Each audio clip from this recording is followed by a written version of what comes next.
આજે આપણે કોલેજના સોલાર રૂફટોપ પ્લાન્ટને જોવા માટે આવ્યા છે. આપણી કોલેજમાં અહીંયા આગળ મેઇન બિલ્ડિંગની અંદરમાં 25 કિલોવોટનો સોલાર પાવર પ્લાન્ટ છે. આ તમારી પાસે દેખાય છે. અને સામે સિવિલ બિલ્ડિંગની ઉપર ત્યાં 30 કિલોવોટનો સોલાર પાવર પ્લાન્ટ ચાલે છે. ટોટલ 25 કિલોવોટ અને 30 કિલોવોટ પીક વેલ્યુ પર, એટલે 55 કિલોવોટ પીક ઉપર આપણી પાસે સોલાર પાવર પ્લાન્ટ ચાલી રહે છે. તમે અહીંયા જોતા હશો ને તો જો મોડ્યુલ દેખાતા હશે. આ જે એક મોડ્યુલ છે, તો આવા કેટલા મોડ્યુલ એકબીજા સાથે સિરીઝમાં કનેક્ટેડ છે? જુઓ તો 14 અહીં 14 જ છે. ગણી જતો 1 2 3 4 5 6 7 8 9 10 11 12 13 14. બીજી સ્ટ્રિંગમાં જુઓ કેટલા છે? 14. એટલે અહીંયા કેટલા છે? 14 અને 14. તો ટોટલ મારી પાસે કેટલી સ્ટ્રિંગ થઈ? 14 ની 2 સ્ટ્રિંગ કહેવાય. 14 મોડ્યુલ્સ અને સ્ટ્રિંગ કેટલી થઈ ગઈ? 2. તો આટલો પ્લાન્ટ અડધો પતી ગયો. આ બાજુ ઓકે, તું આ બાજુ આવી ભાઈ. જો 4 ટાઈપના કનેક્ટર છે. આ દેખાય છે? આ MC4 ટાઈપ કનેક્ટર છે. આ જે છે ને આને કનેક્ટર કહેવાય. MC4 કનેક્ટર કહેવાય. પોઝિટિવ અને નેગેટિવ એકબીજા સાથે કનેક્ટેડ છે. જો અહીંથી દેખાતું હશે ને તો આ ટર્મિનલ માર્કિંગ હશે. અહીંથી આ નેગેટિવ જતો હશે બીજાના પોઝિટિવમાં, ત્યાંથી ફરી નેગેટિવ આગળ જતો હશે, અને છેક છેલ્લેથી એક વાયર આવતો જતો હશે, અને એ વાયર અહીંયા આગળ કોમન પાછો આવતું હશે. એટલે શું થાય, તમે જે રીતે જુઓ છો ને બેટરીમાં ને એમાં, આ પોઝિટિવ આ નેગેટિવ, આ પોઝિટિવ આ નેગેટિવ, એટલે આનો નેગેટિવ ને આનો પોઝિટિવ ભેગો થાય. આનો નેગેટિવ અને આગળ બીજાનો એક પોઝિટિવ હોય એ ભેગો થાય ને એક નેગેટિવ બહાર નીકળે. તો અહીંથી પોઝિટિવ અને અહીંથી નેગેટિવ. દરેકમાં તમે જો એક એક છેડો ભેગો થાય છે. છેકથી છેક ટ્રેસ આઉટ કરો છેક છેલ્લે સુધી, અને છેલ્લેથી એક કોમન લાઈન એક આવતી હોય, કનેક્ટર થ્રુ જ આવતી હશે, એમને એમ નહીં આવે. એટલે એક ટર્મિનલ હશે પોઝિટિવથી નેગેટિવ આગળ જયા જ કરશે. તો આ સ્ટ્રિંગ આખી જે છે, આ 14 મોડ્યુલ એકબીજા સાથે કેવા કનેક્ટેડ થયા? તો આ 14 મોડ્યુલ એકબીજા સાથે સિરીઝમાં છે. એવા આ બીજા 14 મોડ્યુલ એકબીજા સાથે સિરીઝમાં થયા. તો 14 ને 14 28. ઓકે, આ બાદ ગણો 1 2 3 4 5 6 7 8 9 10 11 12 13 14 15 16 17. કેટલા છે? 17. દરેક જગ્યાએ એવું ના સમજતા કે બધે એક સરખા જ હશે. આ બીજી લાઈન ગણતો ભાઈ કેટલાની છે? આગળથી ગણતો જા નીતેશ. મોડ્યુલ ગણ.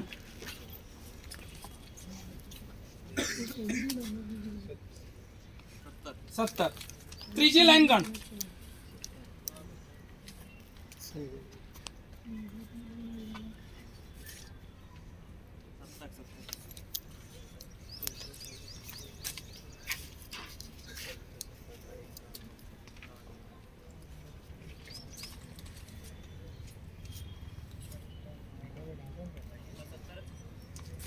તો કેટલા મોડ્યુલ થયા? 17 ની 3 સ્ટ્રિંગ થઈ. તો આ 51 અને આ 28. 9 5 ને 2 7. 79 મોડ્યુલ્સ છે આની અંદરમાં. 25 કિલોવોટને સેટ કરવા માટે કેટલા મોડ્યુલ છે? 79. મોડ્યુલ્સની સંખ્યા 79 છે. હવે આમાં બી 17માં એવું જ છે કે ભાઈ સિરીઝ કનેક્ટ થતું જાય છે. જો અહીંયા આગળ છે ને એક આ પ્રોબ્લેમ થયો. આ વાયર જે છે ને અહીંયા જે એક પ્રોબ્લેમ થઈ ગયો હતો, તમને દેખાય જો આ કનેક્ટર જે છે ને શોર્ટ થઈ ગયેલું હતું, બળી ગયું હતું. અને આ વાયર જે છે ને એ નીચે અર્થ સાથે શોર્ટ થતો હતો. એ શોર્ટ થતો હતો એટલે પાવર ક્યાં જતો રહેતો? અર્થમાં. એટલે ત્યાં આગળ ઇન્વર્ટરની અંદરમાં એરર આવે. શું એરર આવતી હતી? RISO લો, આવું લખે, રીસો લો. RISO નો મતલબ શું થાય? આઇસોલેશનનો રેઝિસ્ટન્સ. આઇસોલેશનનો રેઝિસ્ટન્સ કેવો હતો? ઓછો. ઓછો મતલબ 0, એટલે કે શોર્ટ કરી દીધું હતું.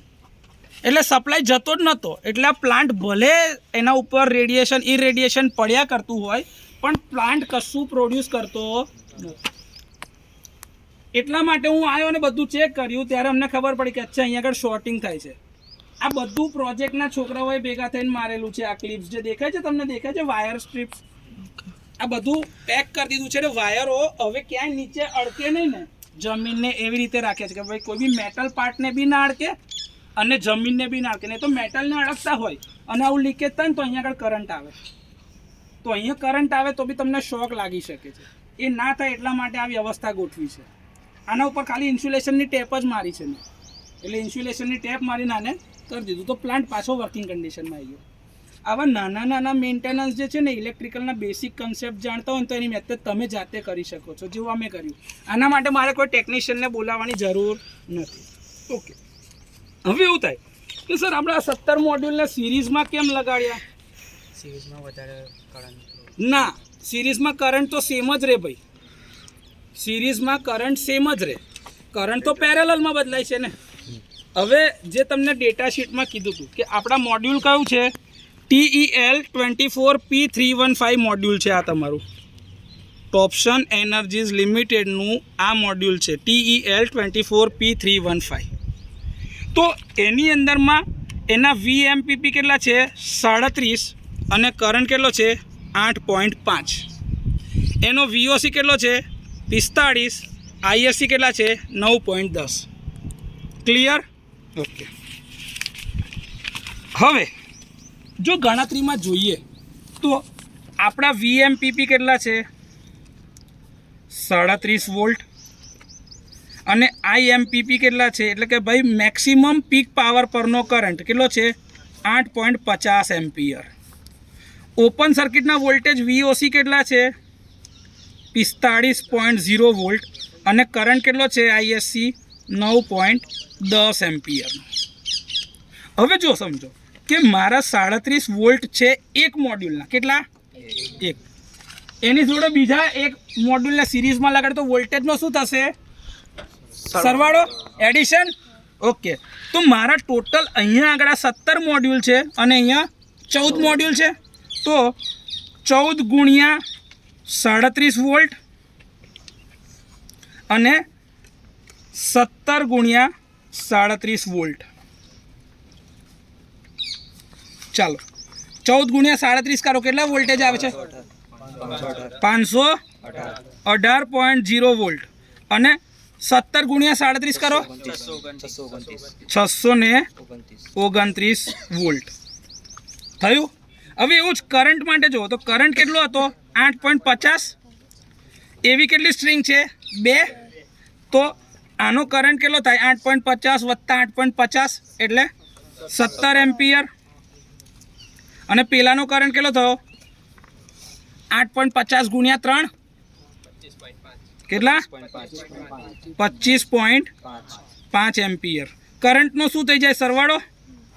17 અને 25.5નો સરવાળો કરીએ 42.50 એમ્પિયર.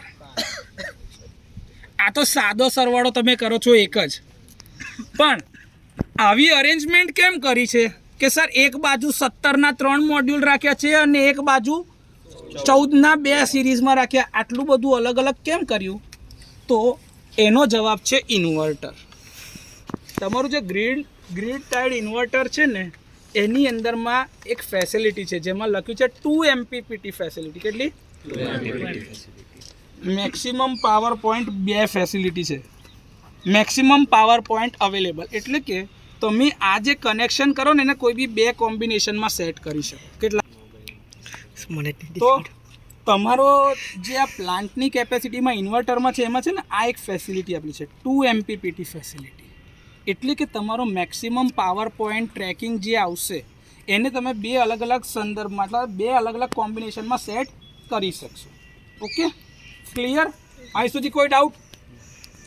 કોઈ નહીં ને? ઓકે, હવે આગળ જઈએ. સર મારે પ્લાન્ટ ગણવું હોય તો મારા પ્લાન્ટની કેપેસિટી કેટલી? તો જો 14 ગુણ્યા 2 હતા તો 14ના વોલ્ટેજ કેટલા આવ્યા? 518. તો 518 વોલ્ટેજ અને એનો કરંટ કેટલો? 17 એમ્પિયર. તો આનો પાવર ગણાઈ જાય? પેલી બાજુના મોડ્યુલનો પાવર ગણાઈ જાય? આ બાજુનો પાવર ગણવો હોય તો કેટલા વોલ્ટેજ છે? 600 29 વોલ્ટ અને કરંટ કેટલો છે 25.5. ભાઈ બોલ ભાઈ, પહેલાનો પાવર કેટલો આજે 8,806 ઉપરવાળા 500 8,806 વોટ હા અને નીચે 16,000 160 039 39.5 0.5 વોટ. બંનેનું સમેશન કરે એટલે 16 ને 8 24,000 તો થઈ ગયા. કેટલા થયા? 24 8 45.5 હા 24,845.5 વોટ એટલે કેટલા થઈ ગયા?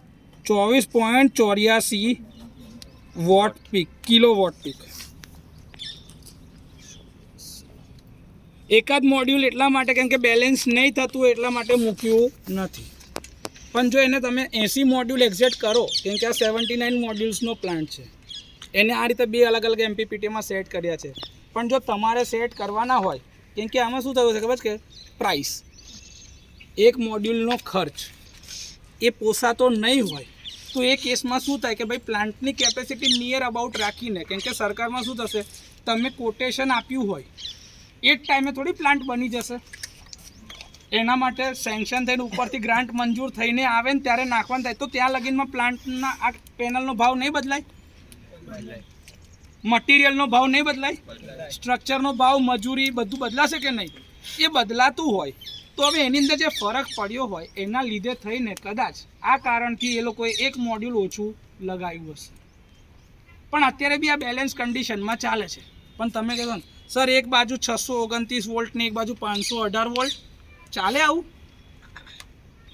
આવું ચાલે? આવું ઇમ્બેલેન્સ ચાલશે કે નહીં ચાલે? કોમન ચાલો, હે નહીં ચાલે? ઇન્વર્ટરની ડેટા શીટની અંદરમાં તમે જોશો ને તો લખેલું હશે કે આના ઓપરેટિંગ વોલ્ટેજની રેન્જ જે છે ને 200 થી 800 વોલ્ટની રેન્જમાં છે. કે આના ઇનપુટ વોલ્ટેજ 200 થી લઈને 800 વોલ્ટમાં ગમે તે હશે ને તો બી ઇન્વર્ટરને વાંધો નહીં. તો આ 518 એ આ રેન્જમાં છે, 629 આ રેન્જમાં છે, તો ઇન્વર્ટરને કોઈ તકલીફ છે?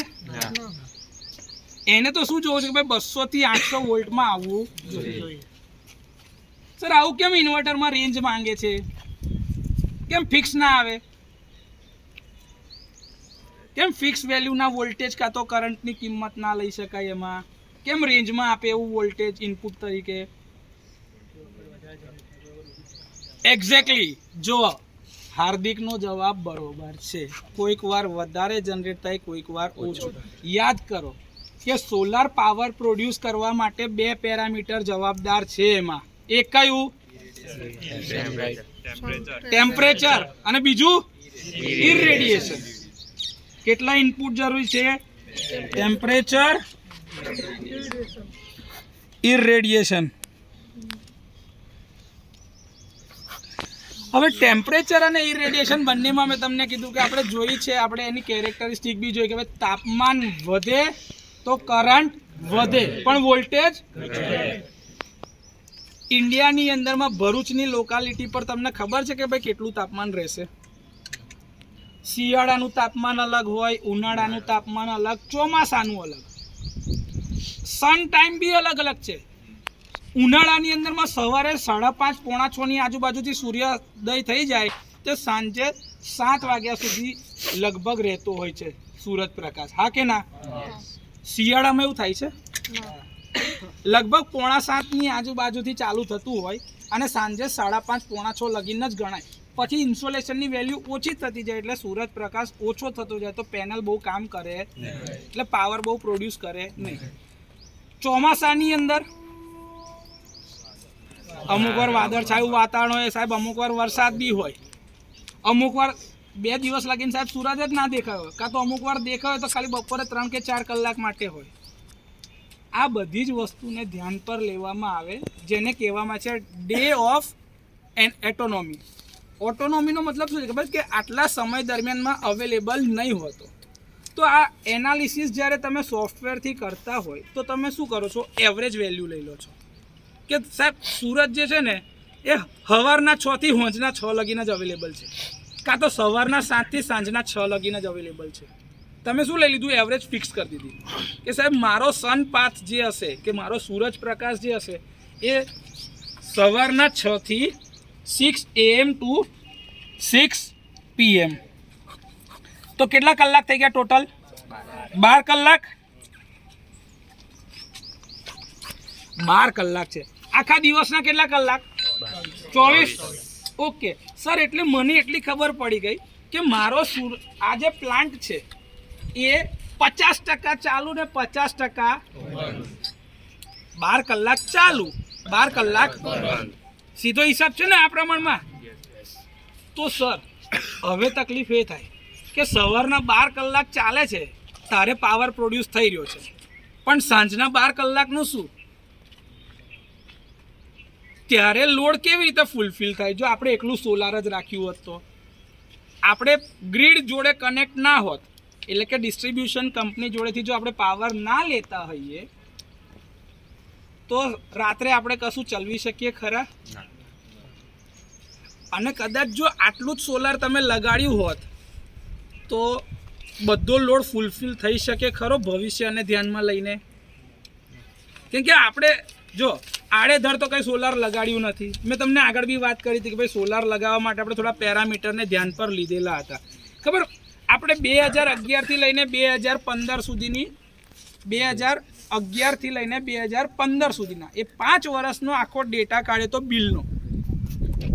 એના આધારે આપણે શું ગણ્યું કે ભાઈ મારી એવરેજ ડિમાન્ડ આટલી છે સાહેબ, એક મહિનાની 1630 યુનિટ મારે આખો એક મહિનો વપરાય છે. એવરેજ 1630 યુનિટ એટલે કે 1630 કિલોવોટ અવર મારા આખા મહિનામાં વપરાય છે. તો એના આધારે ખબર આપણે ડેઈલી ડિમાન્ડ કાઢી હતી 1630 ભાગ્યા 30 દિવસ કાઢીને. યાદ છે આવું કંઈક આપણે ગણતરી ક્લાસમાં કરી હતી? તો એ જે તમારી ડિમાન્ડ આવી 1630 ડિવાઇડ બાય 30 કર ભાઈ 54.33. આ બધી ગણતરી કરે. જો હું આ જવાબ એમ બોલી રહ્યો છું એટલા માટે કેમ કે આ બધું આપણે ક્લાસમાં ગણેલું છે. મને કંઈ યાદ નહીં રહેતું બધું જ, પણ આ વસ્તુ ગણેલી છે અને મેં ભણાવી છે તો મને યાદ છે. તો 54.33 કિલોવોટ અવર અ ડે એટલે કે આખા દિવસના કેટલા વપરાયા? પણ એની અંદર તો દિવસ અને રાત બંને ગણાઈ ગયા ને. પણ રાત્રે તો આ પાવર આપતો નહીં. લોજિકલી છોકરાઓ કહે સાહેબ રાત્રે કઈ કોલેજ ચાલે જ છે? કોલેજ તો દિવસે જ ચાલે છે સાહેબ, દિવસે તો પાવર. પણ આપણા ત્યાં વર્કિંગ પ્રોફેશનલ રાત્રે ચાલે છે જે 5:30 પછીથી કોલેજ ચાલુ થાય છે. એ કેસને પાવર ધારો કે આ ગ્રીડ સાથે કનેક્ટેડ ના હોય તો પાવર કઈથી લાવવો? આપણી મશીન લેબના એવા હેવી મશીનો કેવી રીતે ચાલુ કરવા? એટલે આપણે કયા મોડમાં ઓપરેટ કરીએ છીએ આ પ્લાન્ટને? Grid connected. કયા મોડમાં? Grid connected mode. ગ્રીડ કનેક્શનનો મતલબ એ છે કે આપણા પ્લાન્ટમાં જેટલો પાવર પ્રોડ્યુસ આ કરે છે એટલો પાવર સૌથી પહેલાં આપણે વાપરીએ છીએ. વધારાનો આપણા વપરાશ કરતાં વધારે જો જનરેટ થઈ રહ્યો છે તો એ કઈ જાય છે? ગ્રીડમાં જાય છે. કે આપણે ગ્રીડ સપ્લાય કરી છે એમાં આપણને શું મળે છે? યુનિટની સામે યુનિટ કટ. નેટ મીટરિંગ એટલે બાય ડાયરેક્શનલ મીટર મૂકેલું છે જેમાં ઇમ્પોર્ટ અને એક્સપોર્ટ બંને બતાવ્યા છે. તો ઇમ્પોર્ટ અને એક્સપોર્ટની વેલ્યુ આપણી પાસે છે કે ભાઈ કેટલું ઇમ્પોર્ટ થાય છે કેટલું એક્સપોર્ટ થાય છે. ડેલીનો ડેટા નથી આપણી પાસે, પણ સાહેબ જોઈતો હોય તો દર મહિને બિલ આવે છે ને DGVCLનું, એ તો મીટર વાંચે છે. તો આપણાથી એવું કહેવાય ને કે ગયા મહિનાને આ મહિનાની અંદરમાં ઇમ્પોર્ટનો તફાવત કેટલો, એક્સપોર્ટનો તફાવત કેટલો. ઇમ્પોર્ટ કર્યા હોય એટલે આપણે લીધા છે એમની પાસેથી, અને એક્સપોર્ટ એટલે કે આપણે એમને આપ્યા છે. બંનેની બાદબાકી કરવાની. જો આપણે વધારે આપ્યા હોય તો આપણું બિલ નેગેટિવ થઈ જાય, આપણે વધારે લીધા હોય તો આપણું બિલ પોઝિટિવ. પણ અમાઉન્ટ પહેલાં જે આવતી હતી એના કરતાં ઓછી, બિલમાં રાહત થઈ. બીજું કે સાહેબ મારે એક્સેસ જે પાવર પ્રોડ્યુસ થયો હતો એને સ્ટોર કરવાની જરૂરિયાત પડી જ નથી. જરૂર પડી? જો તમે ગ્રીડ સાથે કનેક્ટેડ ના હોય તો બીજો ઓપ્શન છે કનેક્શન માટે. એ કયો છે? આઇલેન્ડેડ મોડમાં રાખીએ તો ઓફ ગ્રીડ. ઓફ ગ્રીડ ટાઈપનો પ્લાન્ટ કનેક્શન. શું હોય? Off grid type. આ ઓફ ગ્રીડ ટાઈપ એટલે કે તમે જેટલો પાવર પ્રોડ્યુસ કરો છો એટલા જ પાવરનું સ્ટોરેજ રાખ્યું છે. મારે રોજના 54 યુનિટ જો જનરેટ કરવા હોય કાં તો વાપરવા હોય તો મારે કમસે કમ 100 યુનિટ કે 200 યુનિટ જેટલું સ્ટોરેજ જોઈએ. કેમ કે એવું જરૂરી થોડી કે આજે ધારો કે ચોમાસું આવ્યું, પાવર ના મળ્યું એક દાડો, તો ઘરે વપરાશે નહીં ને પાવર? વાપરવાનો તો ખરો જ ને પાવર કોલેજમાં. એવું થોડી કહેવાશે કે ભાઈ ચોમાસામાં વરસાદના લીધે ભાઈ આજે પ્લાન્ટ ચાલુ નહીં ને એટલે આજે આપણે ભણવાનું નહીં થાય, લાઇટો નહીં થાય, એવું કરે છે? તમારે પ્લાન્ટનો પાવર તો રોજે જોઈશે. એટલે સ્ટોરેજ કેવું જોઈશે? તમે એનું એક એક્ઝામ્પલ આપો. તમે માર્કેટમાં જાઓ છો ઘઉં કે ચોખા લેવા માટે, તમે કેટલા ઘઉં કે ચોખા લાવો છો ભાઈ? એકવાર જાઓ ત્યારે આખા સિઝનના લઈ આવો છો? કેટલા લાવો છો અંદાજે? 50 કિલો, 100 કિલો, 200 કિલો? એ 200 કિલો એક દિવસમાં ખાઈ જાઓ છો? પણ લાવો છો કેમ વધારે? લેવા ના જવું પડે સાહેબ વારે ઘડીએ. શું કે છે? આપણે રાખીએ છીએ. બસ એવું સ્ટોરેજમાં બી છે કે સર મને થોડી ખબર કે ભાઈ ભવિષ્યમાં મારી ડિમાન્ડ આટલી હશે. મને થોડી ખબર કે ભવિષ્યમાં કેટલા દાડા પાવર નહીં આવે, સુરત કેટલા દાડા નહીં આવે ચોમાસાની સિઝનમાં, કાં તો આવશે તો કેટલો પ્રકાશ મળશે ને કેટલો પાવર મળશે એ ગણતરી હોતી નથી. એટલે જનરલી તમે 2 કે 3 દિવસનું બેકઅપ રાખીને એક્સ્ટ્રા સ્ટોરેજ રાખો છો. તમે ઘરમાં જો તમારા ઘરમાં હશે ને કે ભાઈ તમે જગ્યા રાખેલી જ છે ને કે ભાઈ જ્યાં આગળ અનાજ ગોઠવો છો, આવી રીતે કોઠીઓ ભરી રાખેલી હોય કાં તો ડબ્બા ભરી રાખેલા હોય છે કે નહીં? કેમ એવું કરો છો? અનાજ સ્ટોર કરવા. તો એવી રીતે પાવર સ્ટોર કરવા માટે નહીં જોઈએ તો શું જોઈએ પાવર સ્ટોર કરવા? પણ સર આટલી બધી બેટરી લાવીએ તો બેટરીનો ખર્ચો એ પોસાય? સર આ ઓફગ્રેડ વાળા મોડમાં તો આ ટાઈમે લોચો પડી જાય ને. ધારો કે બેટરી તમે લઈને આવ્યા તો બેટરીનો ઇનિશિયલ ખર્ચો તમારે ભોગવવો પડે, સામે સાહેબ સ્ટોરેજ વધારે રાખવું પડે, બીજું બેટરીનો ચાર્જિંગ, બેટરીનું ડિસ્ચાર્જિંગ, પાવર અવેલેબલ છે કે નહીં એ બી જોવું પડે. ઇન્વર્ટરની કેપેસિટી એટલો પાવર હેન્ડલ કરવાની છે કે નહીં, કેમ કે ઇન્વર્ટર બી મોટું લાવવું પડે કેપેસિટી કરતાં વધારે. કેપેસિટી કરતાં વધારે મોટું ઇન્વર્ટર લાવો તો એની એફિશિયન્સી પર બી અસર થાય. વસ્તુ આ છે સર, મારે છે ને આ ડિસએડવાન્ટેજ દૂર કરવા છે.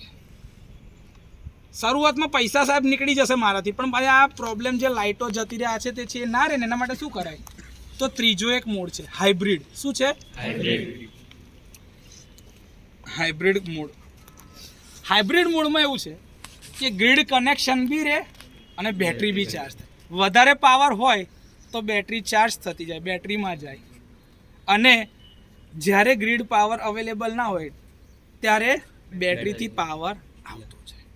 પણ આ પ્રકારના કનેક્શનની ફેસિલિટી માટે ગવર્મેન્ટની પોલિસી છે.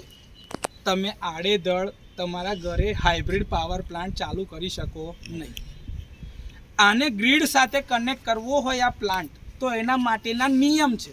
તમારે ખબર વ્હીકલ ચલાવવા તો વ્હીકલ ચલાવવાના નિયમ હોય. તમે આરટીઓની લર્નિંગ લાયસન્સના ટેસ્ટ આપો, એક્ઝામ આપો છો, એમાં ખબર સવાલ પૂછે છે કે ભાઈ ડાબી બાજુનો એરોનું નિશાન છે એનો મતલબ શું, કે કઈ બાજુ વળી શકાય? ધારો કે લખ્યું છે કે પી લખ્યું હોય ને ઉપર એક લાઈન પાડી છે એનો મતલબ શું છે? એ બધું તમને કેવી રીતે ખબર પડી? સાઇન વાંચતા આવડે? વેહિકલની સ્પીડ ધારો કે લખ્યું હોય 40 લખ્યું હોય ને રાઉન્ડ કર્યું હોય તેનો મતલબ શું? 40ની સ્પીડ લિમિટ છે. બરોબર છે? આ જ બધા નિયમો જેવું તમે જાણો છો વેહિકલ ચલાવવા માટે ભાઈ સરકાર લાયસન્સ ક્યારે આપે? 17 વર્ષે લર્નિંગ લાયસન્સની એક્ઝામ પાસ કર્યા પછી 6 મહિના પેલું વેહિકલ ચલાવવાની પ્રેક્ટિસ કરી હોય અને પછી રોડ ટેસ્ટ તમે આપો ત્યાં આગળ ટ્રેક ઉપર જઈને એ પાસ કરો તો તમને પાક્કું લાયસન્સ મળે છે કે નહીં? બસ એવું જ છે. તો જો વેહિકલ લાવવાના, ચલાવવાના અને વાપરવાના જો નિયમ છે, એવી જ રીતે સોલાર પાવર પ્લાન્ટ લગાવવાના, એને ગ્રીડ સાથે કનેક્ટ કરવાના એના નિયમો છે. એ નિયમો નક્કી કર્યા છે IEEE 1547 standard. International institute of electrical and electronics engineers IEEE એના નિયમ છે 1547 સ્ટાન્ડર્ડ્સ. આ નિયમના હેઠળ દરેક સોલાર પાવર પ્લાન્ટ ફંક્શન કરે છે. એમાં એવું કીધેલું છે કે ભાઈ 5 મેગાવોટની કેપેસિટી કરતાં ઓછી કેપેસિટીનો પાવર પ્લાન્ટ, કેટલા? 5 મેગાવોટની કેપેસિટી કરતાં ઓછી કેપેસિટીનો પાવર પ્લાન્ટ જ્યારે ગ્રીડ કનેક્ટેડ મોડમાં ઓપરેટ થતો હોય એ કેસમાં જો લાઇટો ગઈ હોય ગ્રીડ સાઈડથી તો તમારો સોલાર પાવર પ્લાન્ટ બંધ થઈ જશે. સાહેબ આટલો બધો તડકો મસ્ત પડે છે, 25 ડિગ્રી ટેમ્પરેચર છે, આટલો બધો પાવર આવે છે, તો સાહેબ એ વેસ્ટ? હા, એ ઉપયોગમાં લેવાશે. સર એવું કેમ? તો આખી સિસ્ટમ આપણે જાણે ઇન્ટરકનેક્ટેડ છે. કેવી છે? એટલે પાવર કઈ દિશામાંથી કઈ દિશામાં આવે છે, ક્યાંથી ક્યાં જાય છે નક્કી છે? તમે લાઈન જોઈને કહી શકો કે હા અચ્છા પાવર સાહેબ આ દિશામાંથી આમ જ જાય છે? હા, એ સબસ્ટેશન જે સોર્સ સ્ટેશન હોય ને એને ખબર પડે. એ તમને કે અચ્છા હા ભાઈ હલદરવાથી પાવર આવ્યો છે. શું કહીએ આપણે? કેમ કે હલદરવા એનું સોર્સ છે, તો આપણને એ ખબર હોય. પણ તમે લાઈન રોડ પર જ આમ જતા હોય તો તમને ખબર પડશે કે આ લાઈન કઈની છે. તમે કહી દેજો કે સાહેબ અહીંથી જ પાવર આમ જાય છે. કોઈ એવું કે સાહેબ આ પાવર રાઈટ ટુ લેફ્ટ જાય કાં તો લેફ્ટ ટુ રાઈટ જાય, શું કહેવાશે? પાવર કોઈ બી દિશામાં જતો હોય, બાય ડાયરેક્શનલ.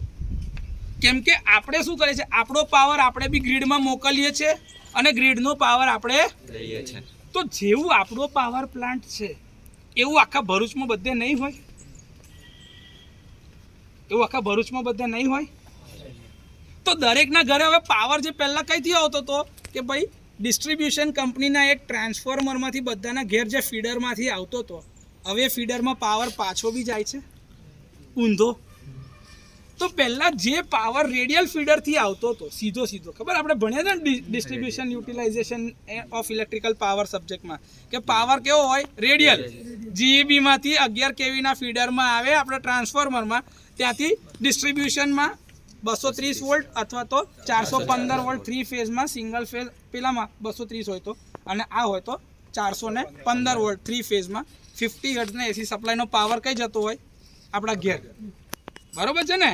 ફીડરની પછી હોય ડિસ્ટ્રીબ્યુટરના, ડિસ્ટ્રીબ્યુટર પછી સર્વિસ મેઇન્સ જે આપણા ઘરે આવે છે. પણ હવે સાહેબ એ એક્ટિવ રહેશે. કેવી રીતે એક્ટિવ?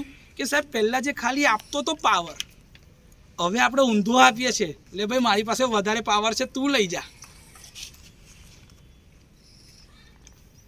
સાહેબ તો આમાં તો પણ આવું જો આ લોકોએ જાતે કરીને ગ્રીડવાળાએ આવું કર્યું કે ભાઈ પાવર આવવા દે છે બીજી બાજુથી અંદર ગ્રીડ તરફ. તો સર તમે અલાઉ કર્યું છે ગ્રીડ તરફ પાવર આવવા દેવાનું, અને જ્યારે જરૂર પડે ને લાઇટો ગઈ હોય ત્યારે તમારો ગ્રીડ પાવર અવેલેબલ ના હોય તો તમે આ બંધ કરી દો છો. એવું થોડી ચાલે. અમને નુકસાન ના જાય ભાઈ. પણ જે માણસ મેન્ટેનન્સ માટે ઉપર ચડ્યો હોય જે લાઈન ઉપર, એને કરંટ ના લાગે? કેમ કે ગ્રીડનો પાવર બંધ છે ને, સોલારનો પાવર તો જો એ ચાલુ રાખે તો ઊંધો પાવર જાય કે નહીં? તો જે માણસ ત્યાં મેન્ટેનન્સ માટે ઉપર ચડ્યો છે એને શોક લાગે કાં તો એ મરી જાય કે ના મરી જાય? આ તો તમે એક જ પ્લાન્ટ જોયો, આવા કેટલા બધા પ્લાન્ટ આખા ડિસ્ટ્રીબ્યુશનના હોય આખા એક ફીડર પર. એ બધા ફીડર પર આટલા બધા પ્લાન્ટ જે ચાલતા હશે તો એ માણસની હાલત શું થાય? પતી જાય. એવું ના થાય. ઓપરેટિંગ પર્સનલની સેફટી માટે તમારું જે મીટર છે બાય ડાયરેક્શનલ મીટરમાં એમાં જ આ લોક છે. એમાં એન્ડ લોજિક વાપરેલું છે. એન્ડ લોજિકમાં શું છે ખબર છે? આવું હોય કે ગ્રીડ પાવર અવેલેબલ હોવો જોઈએ. ગ્રીડ પાવર ઓન હોય ને, આ ઓન એટલે કે યસ હોય તો પાવર ઘરમાં બી જાય અને ઘરથી પાવર આમ બી જાય. પણ આ જ ઓફ હોય તો? તમને યાદ છે તમે ગોડાઉન વાયરિંગ ભણ્યા હતા? ગોડાઉન વાયરિંગમાં આગળની માસ્ટર સ્વિચ ચાલુ થાય ને તો જ આગળની લાઇટ પર બલ્બ ચાલુ થતા જાય. Yes or no? Master switch બંધ હોય તો ભલે બધી લાઇટોને સપ્લાય મળે છે પણ એ ચાલુ થાય ખરો? બસ એ જ કંટ્રોલ આમાં છે કે ગ્રીડનો પાવર અવેલેબલ હોવો જ તો જ પાવર ઘરમાં બી જાય ને ઘરથી ગ્રીડ તરફ બી જાય. આ ના અવેલેબલ હોય ને તો આનું લોક મૂકેલું છે ઇન્ટરલોક, કે આ અવેલેબલ નથી તો પાવર પ્લાન્ટ કામ કરશે જ. આ વસ્તુ છે. સમજ પડે છે અહીં સુધી? કોઈને કોઈ ડાઉટ? પાક્કું? ઓકે, ચલો હવે તમે મને કહો કે આપણે આ જે પેનલ આવી રીતે લગાડતા ગયા, પેલી કેલ્ક્યુલેશન તમારા જોડે મેં 40 ડિગ્રી વાળીને એની શેર કરેલી હતી. એ છે કોઈની પાસે અત્યારે? ઉભા રહો, છે મારી પાસે. પોઝ કરી દો. ક્વેશ્ચનની ડેટા શીટ મેં તમારા જોડે શેર કરી હતી ત્યારે તમને કીધેલું હતું કે આપણે જે પાવર પ્રોડ્યુસ કરીએ છીએ આ એફિશિયન્સી સુધીની ગણતરી તો ઓલરેડી કેલ્ક્યુલેટ થઈ ગઈ છે. મેં તમને કીધું કે ભાઈ તાપમાનના કોએફિશિયન્ટ છે. આ કોનો છે? કરંટ, વોલ્ટેજ અને આ પાવર. અજવાળું આવો બધું તડકો મને લાગવા તો વાંધો નહીં. હવે આ કરંટનું કોએફિશિયન્ટ છે એની વેલ્યુ કેવી છે? પોઝિટિવ. વોલ્ટેજનો કોએફિશિયન્ટ છે એની વેલ્યુ કેવી છે? પાવરના કોએફિશિયન્ટની વેલ્યુ કેવી છે? હવે આ શું ઇન્ડિકેટ કરે છે કે ભાઈ તાપમાન વધે તો કરંટ વધે, ટેમ્પરેચર વધે તો કરંટ, તો ટેમ્પરેચર વધે તો વોલ્ટેજ નેગેટિવ છે એટલે ઘટે. એવું જ પાવરમાં ઘટશે. ક્લિયર? ઓકે. તો આપણે હવે જેમ જેમ સર કરંટ વધારવો હોય તો મારે તો સારું છે ને સાહેબ, કરંટ વધતો જાય એટલો ફાયદો જ છે આપણા માટે. તો કરંટ વધે એટલો ફાયદો જ છે ને. પણ સર કરંટ વધતો જશે ત્યારે વોલ્ટેજ બી તો ઘટતો જશે ને, તો અલ્ટિમેટલી પાવરની કિંમત કેવી થશે? ડાઉન. ઓકે. 25 ડિગ્રી પર આપણો જે કરંટ છે શોર્ટ સર્કિટ કરે એની વેલ્યુ કેટલી છે? 9.10 એમ્પિયર છે. ઓપન સર્કિટના વોલ્ટેજ 25 ડિગ્રી પર કેટલા છે? 45 વોલ્ટ. હવે મારે 40 ડિગ્રી પર કરંટ જોઈએ છે, તો 40 ડિગ્રી પર કરંટની વેલ્યુ કેટલી થશે? તો કે ભાઈ 25 ડિગ્રી પરનો current 1 plus alpha 0 delta T divide by T2 minus T1 તમે જે રીતે કરતા હતા ને એ જ વેલ્યુ, એવું જ ઇક્વેશન છે. 1 પ્લસ કરંટનો કોએફિશિયન્ટ ઇન્ટુ ટેમ્પરેચરનો ડિફરન્સ કેટલો હશે? 40 માઇનસ 25 એટલે કેટલા ડિગ્રી? 15. કોએફિશિયન્ટની વેલ્યુ કેટલી છે? 0.05 ડિવાઇડેડ બાય 100. જે જવાબ આવે છે એટલે કે 15 ઇન્ટુ 0.05 એટલે 0.75. 0.75 ડિવાઇડ બાય 100 કરો. 0.05 ઇન્ટુ 15 એટલે આવ્યા 0.75. 0.75 ડિવાઇડ બાય 100 કર. પ્લસ 1 ઇન્ટુ 9.1 કરો. કેટલો જવાબ આવ્યો? 9.16825 આવ્યો કેલ્ક્યુલેટરમાં. જો તમે જે વેલ્યુ ગણીને આપી એ જ વેલ્યુ અહીંયા વેરીફાઈ થઈ જાય. આટલો કરંટ તમારો શોર્ટ સર્કિટ કરંટ કરતાં બી વધારે આવ્યો 40 ડિગ્રી પર. જો 9.1 હતો એની જગ્યાએ હવે કેટલો આવ્યો? 9.1ની સાપેક્ષે 9.16825. થોડોક જ વધારો થયો કરંટનો, એટલો મોટો કોઈ વધારો થતો નથી. પણ હવે વોલ્ટેજમાં જુઓ કેટલો ઘટાડો થાય છે. 40 ડિગ્રી પરના વોલ્ટેજ VOC એટ 40 ડિગ્રી તો 45 વોલ્ટ હતા. 25 ડિગ્રી પર એની કિંમત મૂકી 1 પ્લસ આલ્ફા વીની વેલ્યુ નેગેટિવ છે જો -0.36 ઇન્ટુ 40 માઇનસ 25 એટલે 15 એટલે -0.36 ગુણ્યા 15 કરો. -0.36 ગુણ્યા 15 કેટલા આવ્યા? -5.4. જો -5.4 આવ્યા ડિવાઇડેડ બાય શું કરવા છે? 100 એટલે -0.054 પ્લસ 1 કરો ઇન્ટુ 45 કેટલા થઈ ગયા વોલ્ટેજ? 42.57. વોલ્ટેજ ઘટી ગયા.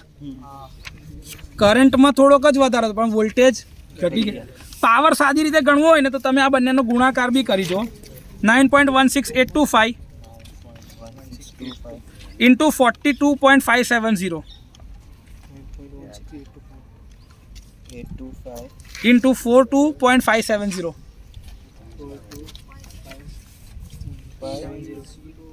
0 કેટલો આવ્યો? 390.04. બરાબર છે. એની સ્ટાન્ડર્ડ મેક્સિમમ વેલ્યુ થઈ. હવે આપણે શું ગણવું છે ભાઈ? મારો પાવર સાહેબ કેટલો ઓછો થાય છે? તો 315 વોટ હતો 25 ડિગ્રી પર. કોએફિશિયન્ટ કેટલો છે નેગેટિવમાં? -0.43 ઇન્ટુ 15/100 કરીએ એટલે પાછો પાવર ઘટશે. કેટલો થશે? 294.6825. જે પેનલ તમારી 315 વોટ પીકની હતી એનો પાવર 40 ડિગ્રી પર કેટલો મળ્યો? ખાલી 294.68. એટલે લગભગ 21 વોટ પીક ઓછા મળ્યા. હવે તાપમાન બી બદલાયા કરે છે, ઇરેડિયેશનનું લેવલ બી બદલાય છે, તો પાવર જે મળતો હશે એ દરેક સેકન્ડે અલગ હશે. દર સેકન્ડે તમને જે પાવર મળે છે કેવો હશે? અલગ હશે. તો એના લીધે થઈને ઇન્વર્ટરની અંદર તમારે રેન્જ રાખવી પડે કે જે તમને બતાવે કે ભાઈ આટલાથી આટલા રેન્જના વોલ્ટેજ, આટલાથી આટલા રેન્જનો કરંટ, અને એના લીધે જ આટલો પાવર અંદર જવો. અહીં સુધી કોઈને કોઈ ડાઉટ હોય તો બોલો. કોઈ તકલીફ કોઈને આટલામાં? તમને બંધ જે આ તમારું એક મોડ્યુલ છે ને, બધા પોતાના મોડ્યુલ આગળ પહોંચ્યા તો ભાઈ દરેક જણા જોવાનું છે એક એક મોડ્યુલ. જો આ મોડ્યુલ હશે ને એમાં ઉપર સૌથી પહેલાં જો એક ચોરસ અલગથી સેલ હશે. એ એક નાનો જે આ ચોરસ છે ને આને સેલ કહેવાય. દેખાય છે આ એક નાનો સેલ? આ એક સેલ છે ને એમાં તમે જોશો ને તો 1 2 3 4 લાઈનો હશે વચ્ચે સિલ્વર 4 લાઈનો છે, એને બસબાર કહેવાય. એને શું કહેવાય? અને આ જે નાની નાની લાઈનો જે છે ને અંદરની એને ફિંગર્સ કહેવાય, આંગળીઓ, ફિંગર્સ, જે એ બસબાર સાથે કનેક્ટેડ છે કે સોલાર સેલથી જેટલું પાવર પ્રોડ્યુસ થાય છે ને એ બસબારને આપે છે. કોને આપે છે? ઇલેક્ટ્રોન કઈ જાય છે? બસબારમાં.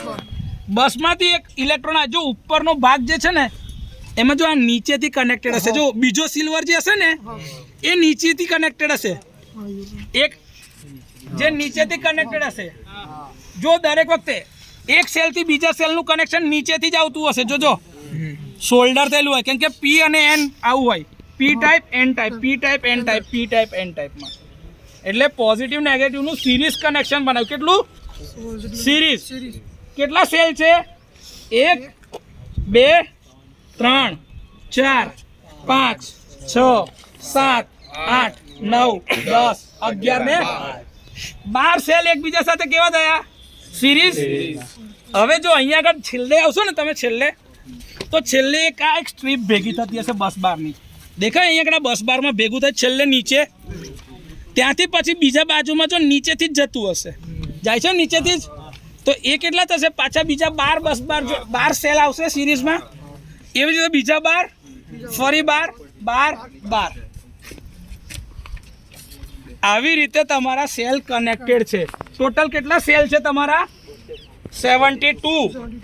કેવી રીતે ખબર પડી? 12, 24, 36, 48, 60, 72 number of cells are there. Okay, 72 cell એકબીજા જોડે કનેક્ટેડ છે. 72 સેલ તમારા આની અંદર છે. એક સેલ ભેગો થયો બીજા સેલ સાથે સિરીઝ પેરેલલ કોમ્બિનેશનમાં બનતા એક મોડ્યુલ બન્યું. કેટલા સેલથી? આ એક મોડ્યુલ છે. આ શું છે? એક મોડ્યુલ. બીજું મોડ્યુલ, ત્રીજું, ચોથું, પાંચમું, છઠ્ઠું, સાતમું, આવી રીતે ભેગા થયા. શું બન્યું? એરે. શું બન્યું? એરે. આ એક સ્ટ્રિંગ, પેલી બીજી સ્ટ્રિંગ, ત્રીજી, ચોથી ને પાંચમી સ્ટ્રિંગ. 5 સ્ટ્રિંગથી આખો એક એરે બન્યો છે અને આપણો પાવર પ્લાન્ટ બને આવી રીતે. તો સૌથી નાનું એલિમેન્ટ કયું થયું? સેલ. એનાથી મોટું મોડ્યુલ, એરે, અને એના પછી આખો એક કોમ્બિનેશનમાં પ્લાન્ટ. ખબર પડી? દરેક વસ્તુનો તફાવત તમને કોઈ પૂછે તો તમને જવાબ આપતા આવડવા જોઈએ. આ એક સેલ જે છે એની એફિશિયન્સી એ મોડ્યુલ આખાને એફિશિયન્સી કરતાં વધારે હોય. શું વાત કરો છો સાહેબ? એવું હોય? હા. જેમ કે તમારે એકલા દોડીને જવાનું છે તો તમારી સ્પીડ કેવી હશે? હવે હું એવું કહું છું કે ભાઈ તારે તારા દફતરને ઉચકીને દોડવાનું છે. શરૂઆતમાં મસ્ત હશે, પછી કેમ? હવે એવું કહું કે તારે તારા દફતરની જોડે તારા હાથમાં પાણીની એક બોટલ લઈને દોડવાનું છે. સ્પીડ ઓર ઓછી થઈ. ઇન્ડિવિજ્યુઅલ સેલની એફિશિયન્સી વધારે હોય પણ જેવું આપણે કરંટ ટ્રાન્સફોર્મરમાં જોતા હતા ને કે ભાઈ એક જ હરખા કંપનીના એક જ બેચમાં બનેલા કરંટ ટ્રાન્સફોર્મરની કેરેક્ટરિસ્ટિક અલગ અલગ હોય એવા સેલની કેરેક્ટરિસ્ટિક અલગ અલગ ના હોઈ શકે? બની શકે. જો અત્યારે આના ઉપર અંધારું પડી રહ્યું છે તો આનાથી બનતો પાવર ઓછો છે, પેલાનો પાવર વધારે, તો એ બને શું? સેલ મિસમેચ થાય, એની કેરેક્ટરિસ્ટિક બદલાય, એટલે એના લીધે બી એના એફિશિયન્સી પર અસર. તમારી જે આ ડેટા શીટ આપી હોય ને જે પેનલની, એ પેનલની ડેટા શીટમાં લખ્યું હોય મોડ્યુલ મિસમેચ એરર ±3%. પાવરમાં 3% વધારો બી થાય, 3% ઘટાડો બી થાય.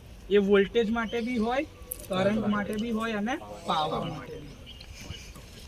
તમારી આ જે પેનલ જે છે ને, આ કયા ટાઈપની પેનલ છે? પોલીક્રિસ્ટલાઇન. કયા ટાઈપની છે? જે સૌથી બેસિક માર્કેટમાં અવેલેબલ હતી. આ બધી જ ડીસીઆર પેનલ કહેવાય. કઈ કહેવાય? ડીસીઆર નો મતલબ થાય ડોમેસ્ટિક કન્ટેન્ટ રિક્વાયર્ડ. આની અંદર ડોમેસ્ટિક કન્ટેન્ટ અવેલેબલ છે, એટલે કે આ સ્વદેશી પેનલ છે. કઈ છે? સ્વદેશી. આપણા ત્યાં જ બનેલી પેનલો છે, એટલે આના ઉપર તમને સબસિડી મળવા પાત્ર છે.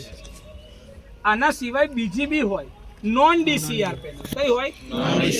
નોન ડીસીઆર નો મતલબ થાય નોન ડોમેસ્ટિક કન્ટેન્ટ રિક્વાયર્ડ. એ બહારની પેનલ છે, જે બહારથી આપણે ઇમ્પોર્ટ કરીને લાવ્યા છે, તો એની ઉપર તમને સબસિડી મળવા પાત્ર રહેતી. બીજું કે તમે એને બહારથી મંગાવો છો તો એના ઉપર શું લાગે? Import duty.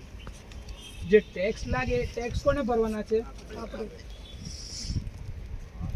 એની એફિશિયન્સી 100% વધારે સારી હોય, પણ એના ચાર્જીસ તમારે વધારે ભરવા પડે ને તમને એની ઉપર સબસિડી મળવા પાત્ર રહેતી.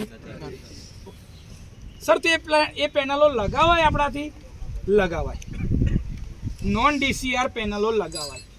આ ઇન્ડસ્ટ્રીયલ વાળા જે પોતાના રૂફટોપ સોલર જે બનાવતા હોય કે પોતાની મોટી છત ઉપર લગાડતા હોય, અને એ ના હોય તો સાહેબ એની પાસે પેલી જગ્યા આવેલી છે ને, જગ્યાની ઉપર ગ્રાઉન્ડ માઉન્ટેડ પાવર પ્લાન્ટ ચાલતો હોય.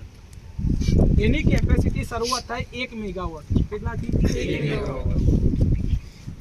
આવો 1 મેગાવોટ. હવે એ નોન ડીસીઆર પેનલ એક હોય ને, એના વોલ્ટેજ મળતા હોય 590 વોટ પીક. કેટલા હોય? 590. એક પેનલ કેટલાની? 590 વોટ. કેટલાની? એક જ પેનલ 590 વોટની હોય. એવી પેનલો એમાં લગાડવામાં આવે અને એક મોટો આખો પ્લાન્ટ બને. એની શરૂઆત જ 1 મેગાવોટથી થાય. કે મિનિમમ 1 મેગાવોટ હોય તો જ કંપનીને ground mounted solar power plant નાખવાની પરમિશન મળે, બાકી પરમિશન મળે જ નહીં. ચલો, હવે એક મસ્ત વાત, આપણે પાછા ઇલેક્ટ્રિકલ સાઈડ પર આવ્યા. મારે આનો ધંધો કરવો છે, મારે સેટઅપ કરવું છે, તો સૌથી પહેલાં આપણે શું જોવાય કે સર મારે ધારો કે કેલ્ક્યુલેશન કરવી હોય તો હું સૌથી પહેલાં શું જોઈશ કે ભાઈ, તો પહેલાં તો મારી લોડ ડિમાન્ડ શું છે? Load demand. એ લોડ ડિમાન્ડ મને ક્યાંથી મળશે? તો છેલ્લા 1 વર્ષનું લાઇટ બિલ આપણે માંગીએ એમની પાસેથી. ભાઈ તારું 1 વર્ષનું લાઇટ બિલ તો બતાવી ભાઈ કેટલું આવે છે. 1 વર્ષના આધારે અને ફ્યુચર એક્સપાન્શનને ધ્યાન પર લઈને આપણે એને પર ડે કેટલું કેલ્ક્યુલેશન છે એ કરી આપીશું. Per day requirement of generation.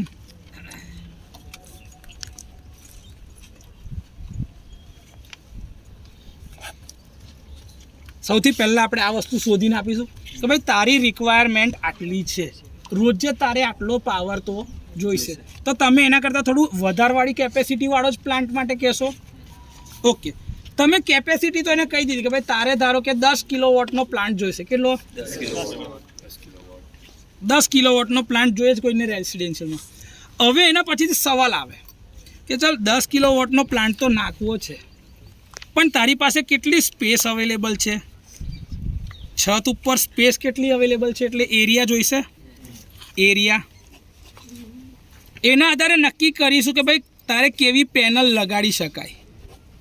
પેનલનો ટાઈપ. આ પેનલના ટાઈપ કેટલા હોય તો કે સૌથી પહેલી હોય પોલીક્રિસ્ટલાઇન. કઈ હોય? પોલીક્રિસ્ટલાઇન મટીરિયલ, કે જેમાં એક કરતાં વધારે મટીરિયલના ક્રિસ્ટલ્સ અવેલેબલ હોય ક્રિસ્ટલાઇન સ્ટ્રક્ચરમાં. બીજી હોય મોનોક્રિસ્ટલાઇન. કઈ હોય?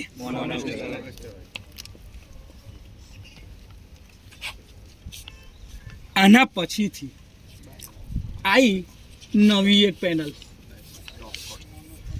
ટોપકોન પેનલ. ટોપકોન પછી આવી મોનોપર્ક. Passive એમિટેટેડ reactor. સીનો મતલબ શું છે જોઈને કહું. બરાબર છે જ મારી પાસે, મેં બધું લખી રાખ્યું તમને સમજાવવા માટે. મારી પાસે બધું જ વસ્તુ મેં લખી રાખી છે કે જે મેં તમને સમજાવી શકું. હા, પેસિવેટેડ એમિટર એન્ડ રિયર સેલ, એટલે કે પાછળ બી એને પેનલ છે, પાછળથી બી એને પાવર મળે, એને મોનોપર્ક કીધું છે અત્યારે. એના પછીથી આગળ ગયા તો આવી હાફ કટ. શું આવી?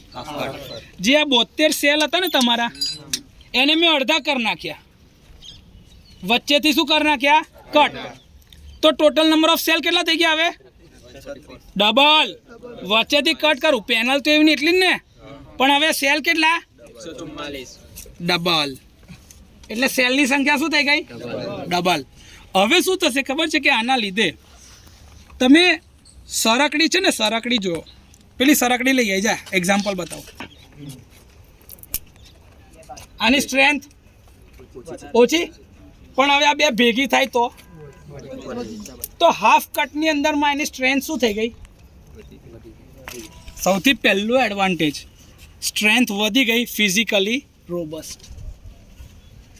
કમ્પેરિઝનમાં સૌથી મોટો મુદ્દો. હવે સાહેબ એની સ્ટ્રેન્થ જ વધારે હોય તો પાવર જનરેશનમાં નંબર ઓફ સેલ્સ વધી ગયા. નંબર ઓફ સેલ્સ વધી જાય તો એફિશિયન્સીમાં વધારો થઈ ગયો. એફિશિયન્સી વધી જાય તો પાવર આઉટપુટમાં વધી ગયો. આઉટપુટમાં તમે પાવર વધ્યો તો તમે જીબીમાં વધારે પાવર આપવા લાગ્યા. જેટલો પાવર આપો તો એની સામે તમને એટલા પૈસા મળવા લાગ્યા. તો પેબેક પીરિયડ ઘટી ગયો, એટલે કે જલ્દીથી પ્લાન્ટ ફ્રી થઈ જાય તો પેબેક પીરિયડ શું થઈ જાય? ઓછો. એફિશિયન્સી વધારે હોય તો લોસીસ ઓછા. હવે એવું થાય કે આ ધારો કે અડધો ભાગ જે છે ને, અડધો ભાગ એના ઉપર શેડો આવી રહ્યો છે તો આટલો જ ભાગ પાવર પ્રોડ્યુસ નહીં કરે, બીજો અડધો ભાગ પાવર આવું હોય તો શેડોના લીધે જે પાવર ઓછો થતો તો એ બી ઓછો થઈ ગયો. સર એના પછી સર એવું કીધું એક કામ કરો ને, પાછળથી બી સેલ હોય તો સાહેબ જો તમે અત્યારે જોતા હશો ને પાછળ, તો આની નીચે જો તમને એક વ્હાઇટ કલરની શીટ લાગેલી હશે, જો ભાઈ વિડીયોમાં બતાવી. થઈ ગયું, ચાલુ કર્યો ભાઈ. જો પાછળના ભાગમાં છે ને તમને અત્યારે વ્હાઇટ કલરનું લેયર દેખાતું હશે. વ્હાઇટ કલરનું લેયર શું છે?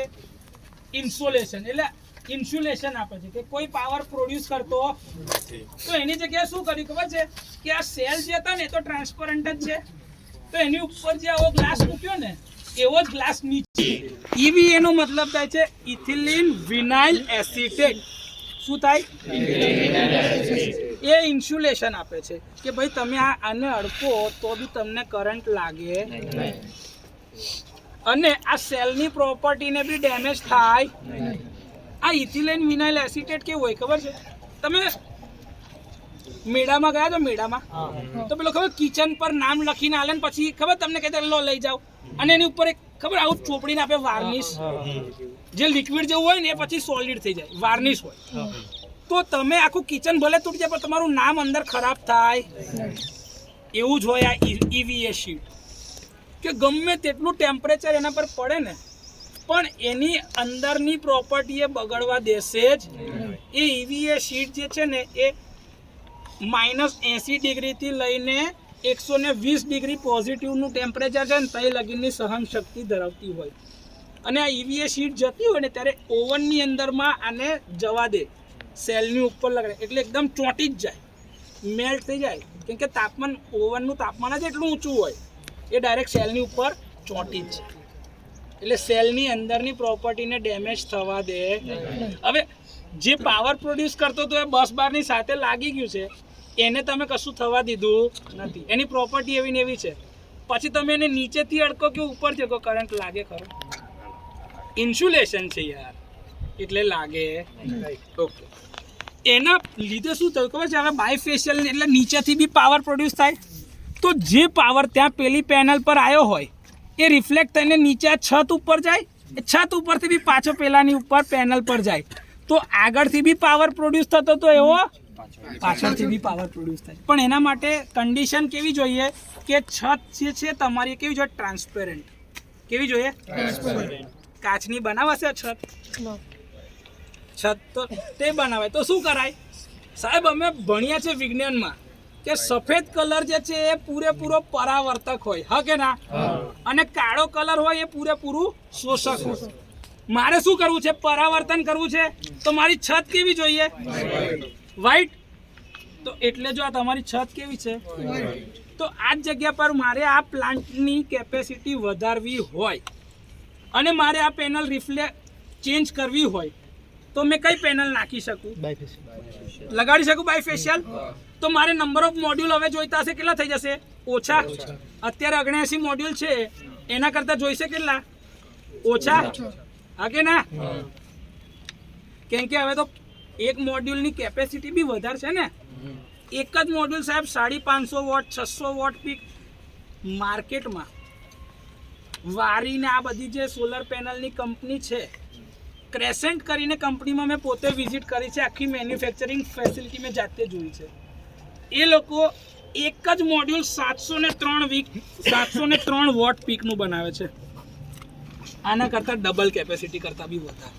આ 315નું એક બે ભેગા થાય તો 630. આ એક જ મોડ્યુલ 703 વોટ પીક આપે છે. એક જ મોડ્યુલ એટલે બેની જગ્યાએ કેટલા જોઈએ? તો એવું જો હું પ્લાન્ટ લઈ આવું તો મારે અહીંયા 40 જ પેનલમાં પતી જાય. અડધી પેનલમાં થઈ જાય ને તોય વધારે કેપેસિટી મળે. સમજો છો? એડવાન્ટેજીસ એના લીધે છે કે ભાઈ ટેકનોલોજીકલ એડવાન્સમેન્ટ થતા ગયા. એટલે જે કીધું એ બાયફેશિયલ માટે જરૂરી શું છે? નીચેથી રિફ્લેક્શન થવું, એટલે સફેદ કલર જરૂરી. જો એની કન્ડિશનમાં છે સૌથી પહેલાં કે રિફ્લેક્શન રિક્વાયર. બીજું, રિફ્લેક્શન સૌથી વધારે ક્યાં મળે? જ્યારે હાઇટ ઉપર હોય તો આટલામાં હું રિફ્લેક્શન મળે સાહેબ? તો હાઇટ કેવી જોઈએ? તો જ્યારે બી ઇન્સ્ટોલેશન થતું ત્યારે હાઇટ તમારે વધારે રાખવી.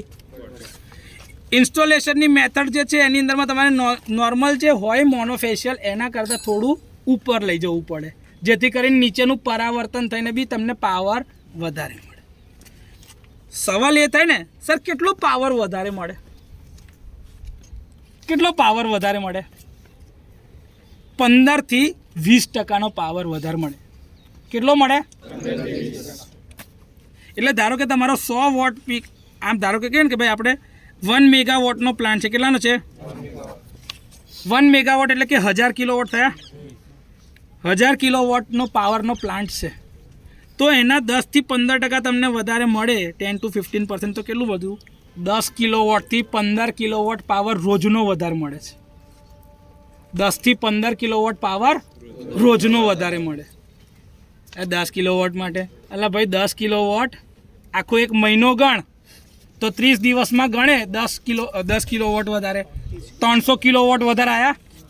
આખું વર્ષ ગણ 3650 કિલોવોટ વધારે આવ્યા. એટલે કે 3.650 મેગાવોટ પાવર વધારે પ્રોડ્યુસ થયો. તો એટલામાં પેલાનો ખર્ચો નીકળી જશે. આની એફિશિયન્સી બી સારી છે, રિલાયબિલિટી બી સારી છે.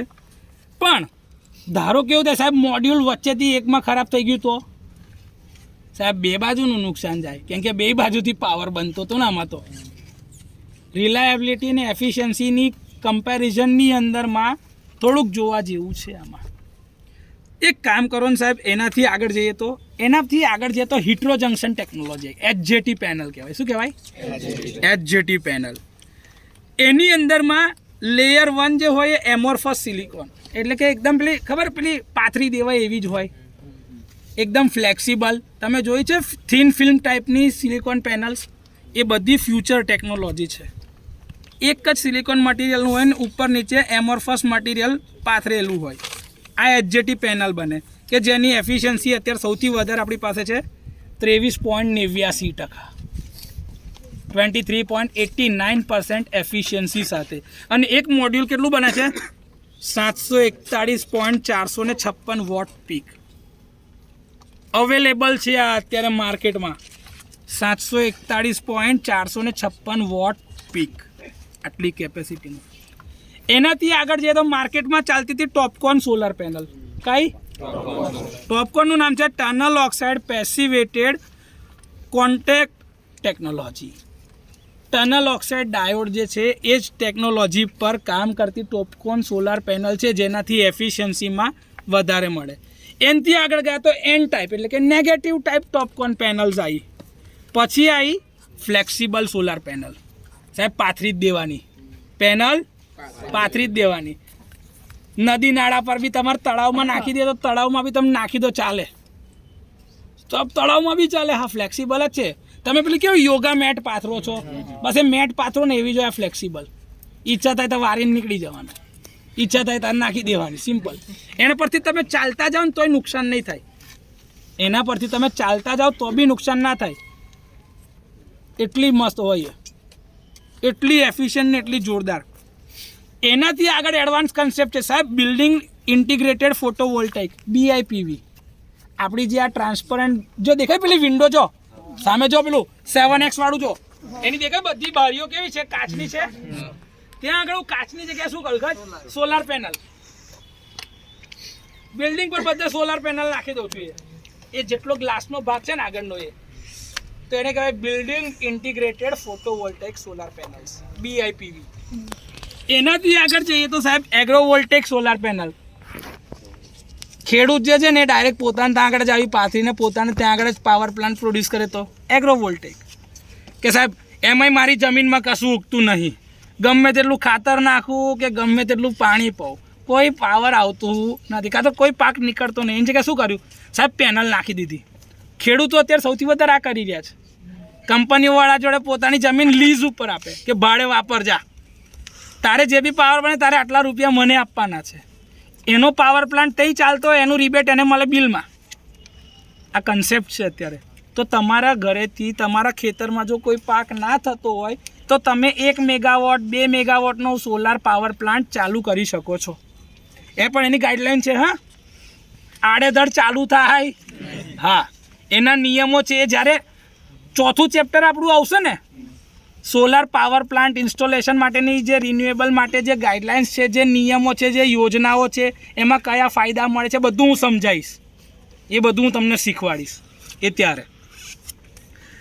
ઓલ બ્લેક સોલાર પેનલ, જે મેં તમને કીધું એ કે કાળો કલર સૌથી વધારે શોષે છે. જેટલું વધારે સોલર રેડિયેશન શોષાશે એટલો વધારે પાવર પ્રોડ્યુસ. તો શોષણ વધારે કરાવડાવવું પડશે. એટલે પેનલ કયા ટાઈપની જોઈએ? અને બ્લેક પેનલ એટલે કે મોનોક્રિસ્ટલાઇન, એક જ મટીરિયલમાંથી બને. જો અત્યારે આ પેનલ તમે જોશો ને તો એક બાજુથી તમને ભૂરી દેખાય, એક બાજુથી કાળી દેખાય. દેખાય છે? તમે જે બાજુથી જો એ બાજુથી અલગ દેખાશે. આ પોલીક્રિસ્ટલાઇન, મલ્ટી ક્રિસ્ટલાઇન છે, એટલા માટે એનો કલર ફિક્સ હોય. સમજ્યા? એનાથી બી આગળ છે હજી tandem solar panels. Tandem solar panel જબરજસ્ત ફ્લેક્સિબલ વાળી. સાદડી આવે ને, સાદડી એમ કઈ નામ તમે નાખ્યું હોય ને, આસનિયું કેવું હોય બસ એવી જ. જબરજસ્ત ઇનોવેશન્સ ચાલે છે. મારો એક વિચાર એવો છે કે આ બધી સોલાર પેનલ્સ રિલેટેડનો આપણે એક PPT કન્ટેન્ટ બનાવવાનું છોકરાઓને મિની પ્રોજેક્ટ આપીએ કે ફોટો સાથેની PPT અને કમ્પેરિઝનના પોઈન્ટ બનાવીને આપવાના છે. એ છોકરાઓને જ કહું છું કે તમારે આનો વિડીયો રેકોર્ડ કરીને આપવાનો. આપણે GT સબ્જેક્ટમાં આ વસ્તુ મૂકીશું, તમારો એફર્ટ. તો જે છોકરાઓની ઈચ્છા હોય આવી કે સર મારી ઈચ્છા છે આવું કરવાની, તો તમને વિડીયો રેકોર્ડ કેવી રીતે કરાય, એ કન્ટેન્ટ કેટલો સાચો ખોટો, એ બધું વેરીફાઈ હું કરી આપીશ. તમારે આવવાનું, તમારો કન્ટેન્ટ બતાવવાનો છે, આપણે એની કમ્પેરિઝનને બધું જોઈશું. તમને જરૂર પડશે તો હું મારી પાસે રિસોર્સ છે, બધા રિસોર્સ બી આપીશ તમને. કરવું છે આવું? ઓકે, પોઝ કરો. આ બારકોડ જે છે ને એ એના ઉપર જે ફ્લેશ ટેસ્ટ થયો હોય ને એનો રેકોર્ડ આપે. કંપનીમાં ટેસ્ટિંગ મેન્યુફેક્ચરિંગ થાય ને ત્યારે સૌથી છેલ્લે આખી પેનલ મેન્યુફેક્ચર થાય પછી જાય ટેસ્ટિંગમાં, ત્યારે આ ના લાગેલું હોય ને, એલ્યુમિનિયમની ફ્રેમ ના લાગેલી હોય, ખાલી એનું સ્ટ્રક્ચર આખું તૈયાર હોય. ફ્રેમિંગ જે છે ને એ ના થયેલું હોય. ત્યારે આ જાય ટેસ્ટિંગમાં. ફ્લેશ ટેસ્ટ થાય ત્યારે એનો બારકોડ મૂકેલો હોય, એ બારકોડની સાથે એના ફ્લેશ ટેસ્ટનું રિઝલ્ટ મેચ થઈ જાય કે ભાઈ આના ઉપર ધારો કે લાઇટ ફ્લેશ કરી તો આણે 510 વોટ પ્રોડ્યુસ કરે તો 510ની પેનલ, 515 પ્રોડ્યુસ કરતા 515. તમે જો ડેટા શીટમાં 310, 305, 315, 320, 325 એવું અલગ અલગ છે. એટલે ફ્લેશ ટેસ્ટનું રિઝલ્ટ જે આવે ને એ એના વોટ પી, એ એની વેલ્યુ. આ બારકોડની ઉપરથી તમે એવું કહો ને કંપનીમાં મેલ કરીને કે ભાઈ આ બારકોડવાળાનું ફ્લેશ ટેસ્ટનું રિઝલ્ટ મારે જોઈએ છે, મને મોકલ, તો તમે એની પાસેથી લીગલી પરચેસ કરી તો એ તમને આ મોકલી આપશે કે ભાઈ આ ડેટા અમારી જ પેનલનો છે, હું તમને મોકલું છું. મેલ કરીને તમને મોકલ્યાનો ટેસ્ટ રિપોર્ટ કે આ પેનલ બની ત્યારે એનો પાવર આટલો હતો, એના વોલ્ટેજ કરંટની વેલ્યુ ને અંતે બધું આટલી હતી છે, એના ડેટા શીટ સાથે વેરીફાઈ થાય. ઉપર એનો લોગો છે જો ટોપસન કંપનીનો, એટલે તમને ખબર પડે કે ભાઈ આ છે. એની ડેટા શીટ ડાઉનલોડ કરે ત્યારે બી તમને આ સિમ્બોલ મળશે. હવે મેઇન વસ્તુ કે સર મારે આ પેનલ કેટલા ડિગ્રી પર લગાડવાની, તો આપણા ત્યાં આગળથી કર્કવૃત્ત જ્યારે પસાર થઈ રહ્યું છે તો આપણે જોઈ રહ્યા છે કે ભાઈ આપણે ત્યાં આગળ કેટલા ડિગ્રીના ખૂણે હું લગાડું તો મને પાવર વધારે મળે. તો જો સૂરજ કઈ બાજુથી કઈ બાજુ જાય, પૂર્વથી પશ્ચિમ તરફ જતા, પૂર્વથી પશ્ચિમ, તો આમથી આમ જઈ રહ્યો છે ધારો કે સમજો, તો હું પેનલ કઈ બાજુની લગાડું તો મને વધારે પાવર મળે, નોર્થ સાઉથ ફેસિંગ. હું આમ લગાડું તો જ આવ્યું આખું, આમથી આમ જાય તો મને છેકથી છેક જનરેશન મળે ને. એટલે તમારી પેનલ હંમેશા નોર્થ સાઉથ ફેસિંગમાં હોય અને પ્લાન્ટમાં જતો હોય ક્યાંથી પાવર, ઈસ્ટ ટુ વેસ્ટ, તો તમને આખા દિવસ જનરેશન મળે. ધારો કે તમે ઈસ્ટ સાઈડ પર રાખેલી છે તો આટલાથી આમ જતો રહે પાછી અહીંયાથી પછી તો અંધારો પડે તો પાવર પ્રોડ્યુસ થાય, એફિશિયન્સી મળે જ નહીં. એટલે ઇન્સ્ટોલેશન એવી રીતે કરવામાં આવે છે. એની લોંગિટ્યુડ, લેટિટ્યુડ, ઓલ્ટિટ્યુડ કે કેટલા હાઇટ ઉપર છે, કેટલા, એ બધી જ વસ્તુની જરૂરિયાત પડે. કેમ કે આ ધારો કે 70 ફૂટની હોત અત્યારે હાઈટ, તો 70 ફૂટ હોત તો કોઈ 70 ફૂટના ઝાડવા થવાના છે? તેના ઉપર એટલી બધી શેડો આવે ખરો? શેડો એનાલિસિસ કરતા હોય ને ત્યારે એલ્ટિટ્યૂડની જરૂર પડે કે ભાઈ મારે પેનલ કેટલે ઉપર લઈ જવી છે, તમારી આ બધી એનાલિસિસ થાય. આપણે આપણા મેઇન વસ્તુ પર આવો. સર વોલ્ટેજ તો મળી ગયા, હવે કરંટ, વાયરથી કરંટ બી તો લઈ જવાનો ને. તો આના એક પ્લાન્ટમાંથી કેટલો વાયર નીકળ્યો, કેટલો કરંટ નીકળ્યો, તો આપણે ગણીએ તો હમણાં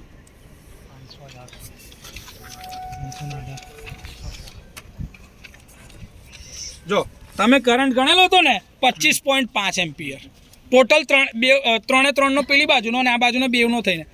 પણ એનો મેક્સિમમ રેટેડ કરંટ કેટલો છે 8.5, શોર્ટ સર્કિટ 9.10 એમ્પિયર. તો મેં શું કર્યું છે 9.5 એમ્પિયરની કરંટ કેપેસિટી ધરાવતું વાયર લીધો છે. કેટલું? તો 9.5, પેલી બાજુ 9.5, પેલી બાજુથી બી 9.5, 9.5 બધેથી આવશે કરંટ. તો 1, 2, 3, 4 ને 5, 5 પેનલ માટે મારો ટોટલ મેક્સિમમ કરંટ કેટલો આવ્યો 9.5 એમ્પિયર. પણ હવે આ 9.5 ભેગા કરીને તો લઈ જવાના ને ઇન્વર્ટર લગીન લઈ જવાના ને. તો ઇન્વર્ટરમાં કનેક્શન કેવી રીતે આપે છે એ તમને બતાવું છું કે 9.5 એમ્પિયરનો કરંટ લઈ શકે એના માટે એનો ક્રોસ સેક્શનલ એરિયા કેટલો જોઈએ જોઈ લેવાનું ઉપર. એટલે વાયર એટલો લેવો પડશે ડીસી માટે, જોઈશે ને 9.5 એમ્પિયર કરંટ લઈ જવા માટે. કરંટની કેપેસિટી નહીં જોઈએ? પ્લાન્ટને ડિઝાઇન કરતી વખતે કયું મટીરિયલ વાપરવાનું છે ને એના માટેની current carrying capacity, voltage handling capacity ને પાવર હેન્ડલિંગ કેપેસિટી જોવી જરૂરી છે. એના આધારે નક્કી થાય. નહીં તો તમે કોટેશન આપો 10 સ્ક્વેર એમએમની, પણ જરૂર હોય 1 સ્ક્વેર એમએમનો જ વાયર, તો તમને કોઈ મૂર્ખું કહેશે. તમે આડેધડ કોઈને કહી દો હા આટલો વાયર જોઈશે, આટલો જોઈશે, એવું થોડી કહેવાશે. ગણીને કહેવું તો પડશે ને. કે કોઈ તમને પૂછશે સાહેબ આપણે કેટલું સ્ટ્રક્ચર બનાવવું પડશે, કેટલી હાઇટ ઉપર પોલ નાખવા પડશે, બધું કહીએ છીએ ભાઈ, બધું કહીએ છીએ. તમે આટલું જોયું, એમાં કોઈ ડાઉટ? ઓકે. હા, જે આ સ્ટ્રક્ચર ઉપર આપણે માઉન્ટ કર્યો છે અને આ સ્ટ્રક્ચર ઉપરથી આપણે અર્થિંગ આપેલું છે. આ પેનલનું અર્થિંગ છે, જો તમને દેખાતું હશે આ અર્થિંગ છે બધી જગ્યા પર, જમીન સાથે તમે અર્થ કરેલું છે આખું એનું સ્ટ્રક્ચર. એટલે કે સ્ટ્રક્ચર પર ક્યારે બી જો લીકેજ કરંટ આવે તો તમને એના કેસમાં નુકસાન જાય નહીં.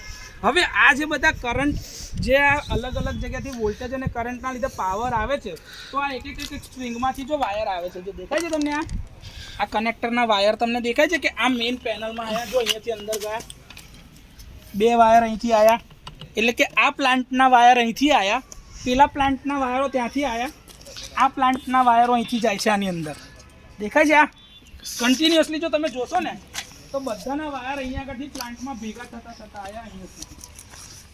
જો આ પ્લાન્ટના વાયર જે છે ને, બધા પ્લાન્ટના આખાના વાયર અહીંથી આવ્યા છે. જો 4 સ્ક્વેર mm નો વાયર અહીંયા આગળ વાપરેલો છે. કેટલો? 4 સ્ક્વેર mm નો. જો દેખાશે તમને અહીંયા આગળથી થોડુંક તમે ડિટેલમાં જોવા જાઓ તો આ એક વાયર જે હોય એના ઉપર જો લખ્યું છે, આ 4 સ્ક્વેર mm નો વાયર છે, બરાબર. એ વાયર એણે નાખ્યો છે. આ આપણા હવા 5 વાયરો સાથે જતા, એટલે 5 દૂની 10 વાયર આવતા હોય, જે તમારા મેઇન કેપેસિટી માટે અહીંયા આગળથી આવતા જશે. પોઝ કરી દો. ઓકે, જે 5 અલગ અલગ વાયર આવ્યા હતા ને, તમારા અહીંયા આગળથી જો આ પાઇપ થ્રુ અંદર આપણે ઇન્વર્ટરના ટર્મિનલમાં જાય છે. એ તમને બતાવો આગળ ઇન્વર્ટરના કનેક્શનમાં. જો એ જે વાયર આપણા પાઇપમાંથી આવ્યા ને, પાઇપમાંથી આવેલા વાયર આવ્યા, જો દેખાય છે આ તમને અલગ 4 સ્ક્વેર mm વાળા. જો આ એક પોઝિટિવ નેગેટિવ, આ બીજું, આ ત્રીજું, આ ચોથું ને આ પાંચમું. દેખાય તમને આ 5 અલગ અલગ કોમ્બિનેશન, આપણી 5 સ્ટ્રિંગ લાગેલી હતી અને 5 વાયરો આવ્યા છે. હવે તમે અહીંયા આગળથી જો નીચે જોશો ને તો અહીંયા લખેલું છે, જો MPP tracker A, MPP tracker B. Total તમારા 2 MPPT ફેસિલિટી હતી જે મેં કીધું એ, તો એક છે A અને એક છે B. બંનેની અંદરમાં 1 2 3 4 ટર્મિનલના કનેક્શન આવી શકે, આ બાજુ બીજા 4. ટોટલ કેટલા કનેક્શન આવી શકે? 8. એટલે તમે આની સાથે કેટલી સ્ટ્રિંગ લગાડી શકો છો? 8. આપણે કેટલી સ્ટ્રિંગ લગાડી છે? 5. તો આપણે કેટલા ઇનપુટ વાપર્યા? એક બાજુ 3 વાપર્યા છે. બી આ જો બી છે ને, બી ની અંદરમાં 1 2 ને 3 વાપર્યા છે. જો ઉપર પોઝિટિવ, નીચે નેગેટિવ, એટલે પહેલું પોઝિટિવ, એની પાછળ વાળું negative, positive negative, positive negative. તો બી MPPT માં કેટલા કનેક્શન છે? 3. અને એ MPPT માં કેટલા કનેક્શન છે? 2. ટોટલ 5 કનેક્શન તમે અહીંયા આગળ કરંટના આપ્યા. ઓકે, આ જે આવ્યું એ ઇન્વર્ટરમાં આવે છે. આપણું ઇન્વર્ટર છે INVT કંપનીનું, INVT BG-KTR 30. જો અત્યારે તમે જોશો ને તો અત્યારે આ રનિંગ કન્ડિશનમાં તમને દેખાય છે, અને અત્યારે આટલો કરંટ આવી રહ્યો છે, આટલા વોલ્ટેજ પ્રોડ્યુસ થઈ રહ્યા છે PV1માં અને PV2માં. જો એ બતાવું, તમે આને એન્ટર કરશો, મોનિટર પેરામીટરમાં એન્ટર કરો તો જો દેખાય છે જનરેશનમાં, આજનું જનરેશન 76.82 કિલોવોટ અવર છે. એટલે આજના દિવસમાં અત્યાર સુધી 76.82 યુનિટ પેદા કર્યા છે. આટલું તમારું ટોટલ જે છે ટુડેનું જનરેશન છે, પૈસા આટલા બચાયા છે. ઇનપુટ પાવર જે છે એ છે 8.49 કિલોવોટ. એ જો કન્ટિન્યુઅસલી બદલાતો જાય છે, જેમ જેમ તાપમાન બદલાય, ઇરેડિયેશન બદલાય ને, એમ એની કિંમત બદલાતી જાય. આઉટપુટ પાવર 8.31 કિલોવોટ છે, એટલે લગભગ જો 8.51 આવ્યો, 8.32 નીકળે છે, તો બહુ ઓછો લોસ અંદર થઈ ગયો છે. બધો પાવર ઇન્વર્ટર કાઢી જ રહ્યું છે બહાર. પીક પાવર આવ્યો તો ક્યારે? જ્યારે આખા દિવસમાં સૌથી વધારે પીક પાવર આવ્યો તો 17.24 કિલોવોટ, મેક્સિમમ આટલો પ્રોડ્યુસ થયેલો હતો. વોલ્ટેજ આઉટપુટ યુ ફેઝમાં કેટલા? એટલે કે આર ફેઝમાં 246, વી ફેઝમાં 240, ડબલ્યુ ફેઝમાં 245. અત્યારે આપણા 3 ફેઝના વોલ્ટેજ આટલા છે. કરંટ કેટલો છે? પહેલામાં 11.5 એમ્પિયર, બીજામાં 11.6 એમ્પિયર, ત્રીજામાં 11.7 એમ્પિયર. ફ્રીક્વન્સી કેટલી છે જો ગ્રીડની અત્યારે? 50.03 હર્ટ્ઝ. પાવર ફેક્ટર 0.999, એટલે યુનિટી પાવર ફેક્ટર છે. પહેલા પીવીના વોલ્ટેજ કેટલા મળે છે? 528. પહેલા પીવીના આપણામાં કેટલા હતા? 580 ની આજુબાજુ આપણે ગણતરી, 518 ની બાજુ ગણતરી મારી જ. કેટલા આવ્યા? 528 ની આજુબાજુ. તાપમાન વધારે છે એટલે. કરંટ કેટલો મળે છે? 8.4 એમ્પિયરની આજુબાજુ. આપણો કેટલો આવતો તો 8.5 એમ્પિયર આપણે લીધો છે મેક્સિમમ. 8.4 8.3 એમ્પિયર ચાલે છે એટલી આજુબાજુ. બીજામાં જો કેટલા આવે છે? 522 વોલ્ટ.